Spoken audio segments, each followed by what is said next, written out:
tell everybody when they ask you, what time is Mother Grandstand? Say 8 o'clock. 8 o'clock in the night, 8 o'clock in the morning.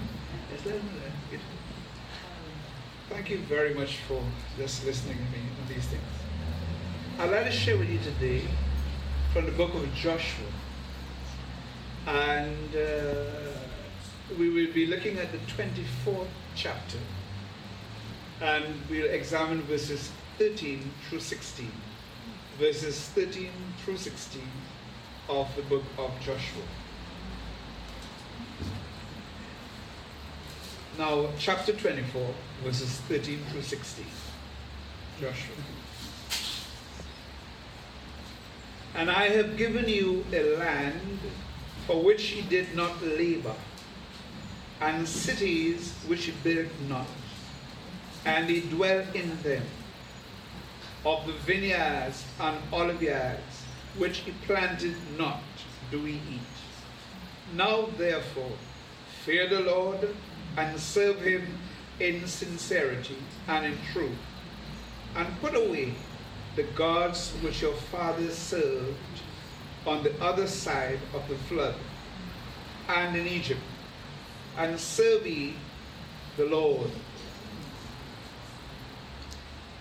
And if it seem evil unto you to serve the Lord, choose you this day whom ye will serve, whether the gods which your fathers served that were on the other side of the flood, or the gods of the Amorites in whose land ye dwell.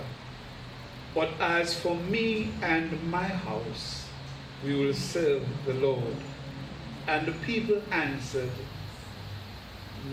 and said, God forbid that we should forsake the Lord to serve other gods.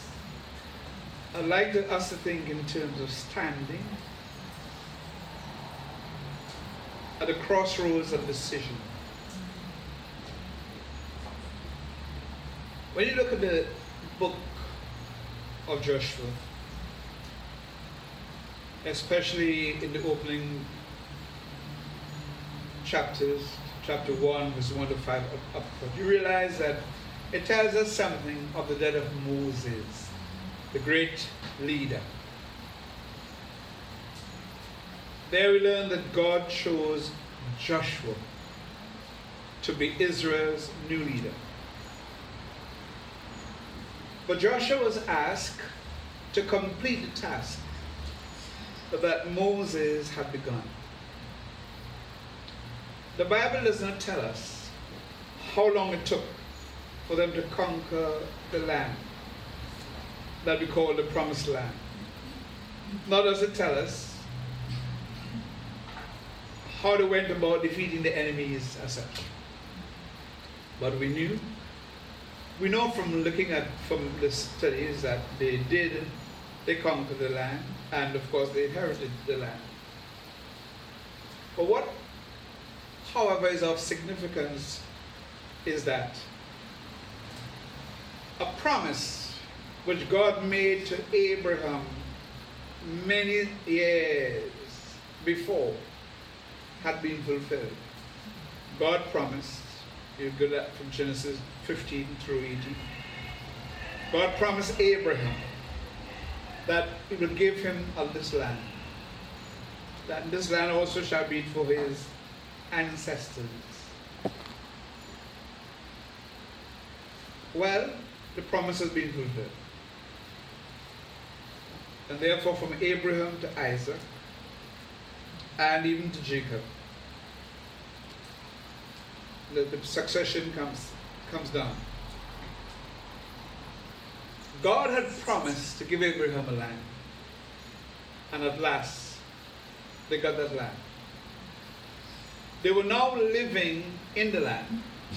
Now Joshua, when you look at him, you realize that, especially in chapter 24, that Joshua now is an old man. You know, when we think about old, maybe probably 120. So I'm old, but I'm 73. But I'm old. But to think about a man 120 moving around good. And he's old. That's something. I don't believe I will ever make that type. That long in this world, but there's a virtue, there's a blessing in everything. But this man, no, Joshua, is an old man. And as we say, the final days of his life. So by the text that we look at, it covers that period where he was an old man and coming to the end of his days. And no doubt,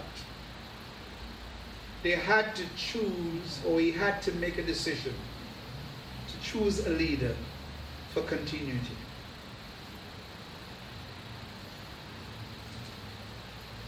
In ministry, there are some people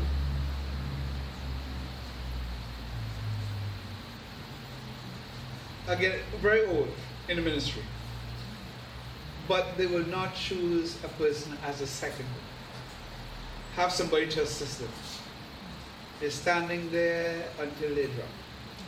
No, that's not how life should be. You get somebody to stand with you and work along with you, and then the succession comes easy. Our brother Curtis preaches every last Sunday in the month. This is not accidental. It is properly planned. I drop dead tomorrow and he has to take over this church.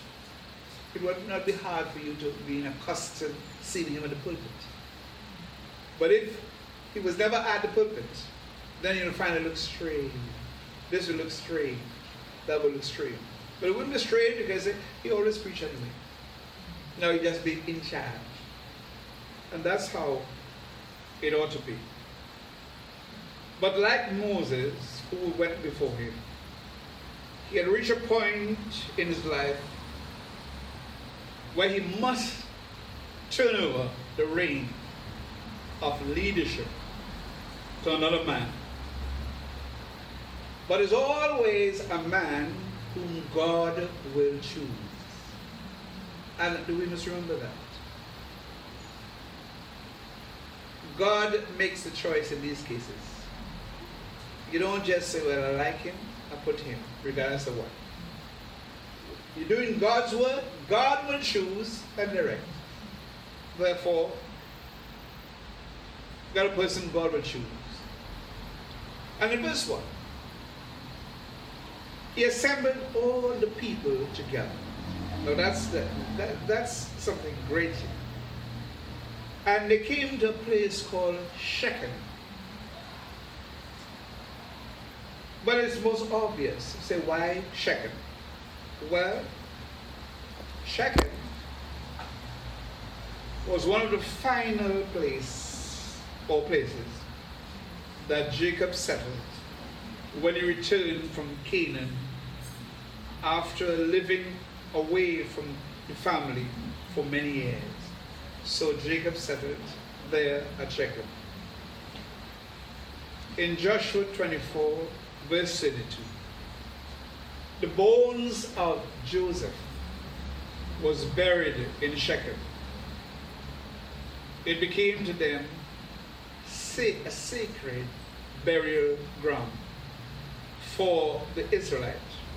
It was in Shechem that Joshua called the people to come together so that he might renew the covenant relationship with God.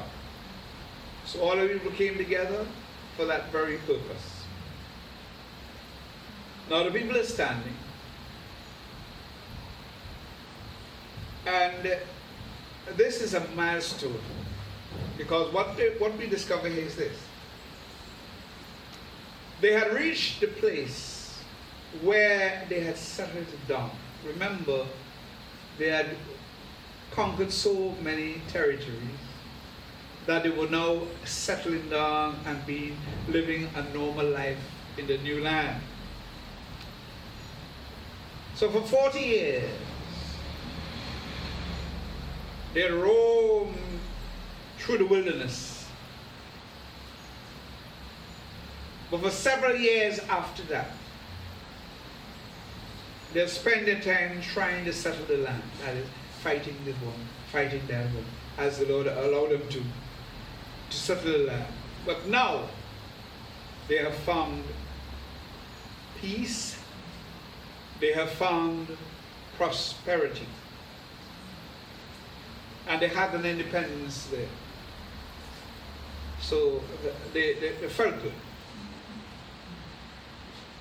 But Joshua, looking at the people, said to them, well, before he told them what he had to tell, he felt in himself that many of them who got so comfortable may start to forget God who brought them there and gave them the things that they had. And wherever you turn, there are a lot of people, when they are struggling, they're very godly.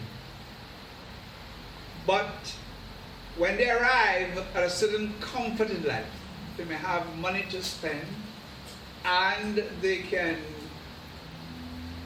get what they need and drive around, do whatever they can. Some tend to forget God. A lot of them tend to forget God. They get big. They feel they've achieved all and they put it by myself. All by myself. No. So Joshua gathered the people together. And as a great man of God, Joshua reminded the people, God has been the source of their blessings. And that's what a lot of us need to be reminded of today. That God has been the source of our blessings. From the earliest days, Joshua said, of your fathers, up to the present moment, God has been the source of your blessings. Then the question, in the light of that, what will you do, my brothers and my sisters, when you face the crossroads of life? Well, we all come to crossroads in our life. I know many people who came to church here, they worship. At times they find a little job. Their head gets high, their pride go with it, and they could hardly come back to worship God.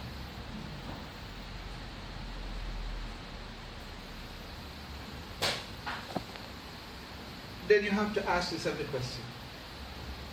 So all the time that they were praying and singing, were they very sincere? But that's how we see it fall out. But there are those now who may not leave, but their attitude and heart is just like the people who leave. They do nothing really to advance the cause of grace. They're quite satisfied. But if you look at them, they do absolutely nothing to advance the cause of grace.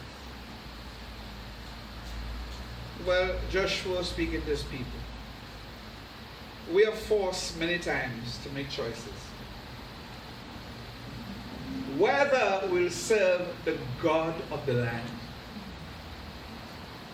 or the God of heaven, we have to make these choices every day. Because we live in a nation, as was the nation of old, where we have many false gods. See the God of popularity? There are some people who want to be so popular that they forget what it is to humble themselves before God.